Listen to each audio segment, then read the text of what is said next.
చూడండి, ఇదిగోండి పసుపు కార్డు.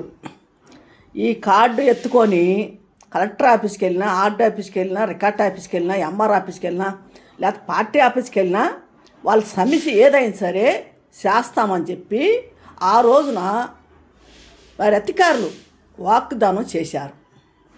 ఇవాళ ఈ కార్డు కాదు, పసుపు బట్టలు కట్టుకెళ్ళినా, పసుపు కండ వేసుకెళ్ళినా, ఈ కార్డు ఎత్తుకెళ్ళినా కూడా బయటికి గెంటేస్తున్నారు. పార్టీ ఆఫీసులోంచి పనులు చేయట్లా.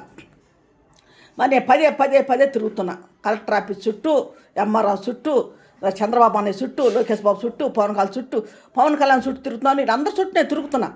నాకు న్యాయం జరగట్లా. 5 ఎకరాల 28 సెంట్లు భూమి.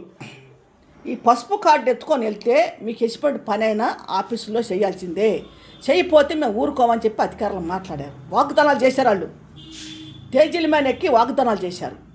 కానీ వాగ్దానాలన్నీ గాలిలో కలిసిపోయినాయి. ఒక్కరికి కూడా ప్రజలకి పనులు అవ్వట్లా, ఎటువంటి న్యాయం జరగట్లా. నేను ఈ కార్డు పసుపు బట్టలు వేసుకొని, పసుపు కండ వేసుకొని నేను పదే పార్టీలో తిరుగుతూ ఉంటాను. నన్ను పార్టీ ఆఫీస్ నుంచి గెంటేస్తున్నారు పోలీసు వాళ్ళతోటి. 5 ఎకరాల 20 సెంట్ల భూమి, మా భూమి కబ్జా చేశారయ్యా గతం ప్రభుత్వం వాళ్ళు. జగన్ సార్ పార్టీలో ఉంటారు వాళ్ళు. మరి వార్డు నెంబరు, మరి ఒక జడ్జి ఈ భూమిని ఆక్రమించుకొని ప్యాట్లేసి అమ్మిన ప్యాట్ అమ్మి వాళ్ళు సొమ్ము చేసుకుంటున్నారు. మమ్మల్ని అన్యాయం చేశారు. మాకు న్యాయం జరగట్లా. లోకేష్ బాబు ఎన్నోసార్లు కలిసాను, చంద్రబాబు నేను కలిశాను, ఎన్నోసార్లు అర్జీలు ఇచ్చాను. ఒక్క అర్జీకి కూడా నాకు న్యాయం జరగట్లా. మరి బైపాసు చంద్రబాబు అన్న ఆఫీసు ఆనందంట కాగితాలు తీసుకుంటాడు. అక్కడ బట్టతల పొట్టుకుంటాడు, నల్లగొంటాడు, ఎప్పుడు మూతికి మాస్క్ పెట్టుకుంటాడు. ఆయన పేపర్లు తీసుకుంటాడు. నన్ను వెళ్ళినప్పుడల్లా పసి కడతా ఉంటాడు. ఆయన ఒక తాసుబాబులాగా నా మీద బుసలు కొడతా ఉంటాడు. అతను నన్ను రాకుండా చేస్తున్నాడు ఆఫీస్ కాడికి. నా కాగితాలు కూడా తీసుకోవట్లేదు. పోలీసు వాళ్ళతో గెంటిస్తున్నాడు. మంగళగిరి బైపాసు చంద్రబాబు అన్నయ్య ఆఫీసు.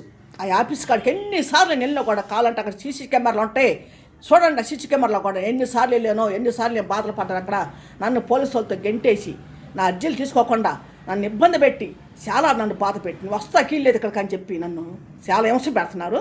అది భూమి సమస్య. చూడండి, భూమి పోయిందని నేను తిరుగుతుంటే ఈ అధికారులు కూడా నన్ను బాధ పెడుతున్నారు. వాళ్ళే బాధ పెట్టారంటే వీళ్ళు కూడా అట్టే తయారయ్యారు. వీళ్ళు కూడా అట్టే బాధ పెడుతున్నారు.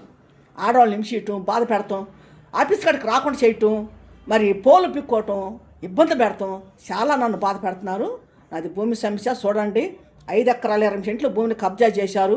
బలసాని రాజేశ్వరరావు కుటుంబం, సముద్రాల చిరబాబు కుటుంబం ఆక్రమించుకొని వాళ్ళు ప్యాట్లు వేసుకొని అమ్మేసుకున్నారు. 2019 2వ నెలలో ప్యాట్లు వేసి కూడా అమ్మేశారు వాళ్ళు. నేను ఖాళీ భూమి చూపించి అమ్మారావుకి కొలతలు వేసాడు, సర్వే చేశాడు. ఒక్కసారి కాదు 10 సార్లు 20 సార్లు జరిగింది. అడంగల్లో రికార్డులో మా పేర్లు ఉన్నాయి. అయినా మమ్మల్ని మోసం చేశారు. మాకు న్యాయం జరగట్లా. న్యాయం కోసం ఎంతో నేను తిరుగుతుంటే మమ్మల్ని అన్యాయం చేసి మమ్మల్ని మోసగిచ్చి గతం ప్రభుత్వంలో ఉన్నవాళ్ళు కూడా ఈ ప్రభుత్వంలో ఉన్నారు. వాళ్ళు కూడా లంచాలు తినేసి ఉండి మమ్మల్ని మోసం చేస్తున్నారు. ఆఫీస్ కాడికి రానిట్లా, ఏ ఆఫీస్ కాడికి కూడా రానిట్లా. కలెక్టర్ ఆఫీసు, ఆర్డీ ఆఫీసు, మరి చంద్రబాబు అన్న ఆఫీసు, పవన్ కళ్యాణ్ ఆఫీసు, మరి లోకేష్ ఆఫీస్కి, తర్వాత ఎంఆర్ ఆఫీస్కి ఎక్కడికి కూడా మమ్మల్ని రానిట్లా. రాకుండా మమ్మల్ని బంద్ చేశారు. మరి నన్ను వెలేసినట్టు చేస్తున్నారు. వాళ్ళు నన్ను వెలేసినట్టు నన్ను నెట్టి పడేసి పోలీసులతోటి చిత్రవతం చేస్తున్నారు నన్ను. మీరు చూడండి, గుంటూరు జిల్లా తాడేపల్లి, నా పేరు శాంతి. మరి ఈ వీడియో ఎవరైనా చూస్తే అధికారులకు పంపండి కొద్దిగా.